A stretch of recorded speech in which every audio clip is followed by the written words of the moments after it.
That's all trip. இது ஒரு auto மற்றும் கேப் புக்கிங் ஆப். டிரைவருக்கும் பேசஞ்சருக்கும் நடுவுல இந்த ஆப் இருந்துகிட்டு ரேட்டை தீர்மானிக்காம டிரைவரே ரேட்டை தீர்மானிக்கலாம். பேசஞ்சரும் அவங்க அர்ஜென்சியை பொறுத்து முடிவு எடுத்துக்கலாம். கீழே டிஸ்கிரிப்ஷன்ல இருக்க லிங்கை கிளிக் பண்ணி தட்ஸ் ஆல் ட்ரிப்பை டவுன்லோட் பண்ணி. தமிழகத்தில் கடந்த நவம்பர் மாதம் முதல் நடைபெற்று வந்த எஸ்ஐஆர் பணிகள் இன்றுடன் நிறைவு பெற்றுள்ளன. தமிழகம் முழுவதும் வாக்காளர் பட்டியல் சிறப்பு தீவிர திருத்தப் பணிகள் மேற்கொள்ளப்பட்டு வரும் நிலையில் வரைவு வாக்காளர் பட்டியல் கடந்த டிசம்பர் 19ஆம் தேதி வெளியானது. இதில் ஆட்சேபம் தெரிவிக்க விரும்புபவர்களுக்கு ஜனவரி 30ஆம் தேதி வரை கால அவகாசம் வழங்கப்பட்டது.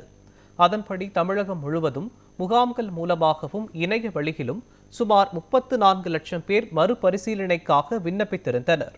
அதேபோல வரைவு வாக்காளர் பட்டியலில் இடம்பெற்ற போதும் உரிய ஆவணங்களை அளிக்காத சுமார் 12 லட்சம் பேருக்கு நோட்டீஸும் அனுப்பப்பட்டிருந்தது.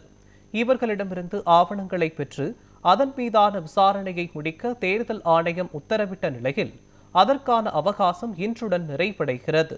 தொடர்ந்து வரும் 17ஆம் தேதி இறுதி வாக்காளர் பட்டியல் வெளியாக உள்ளது.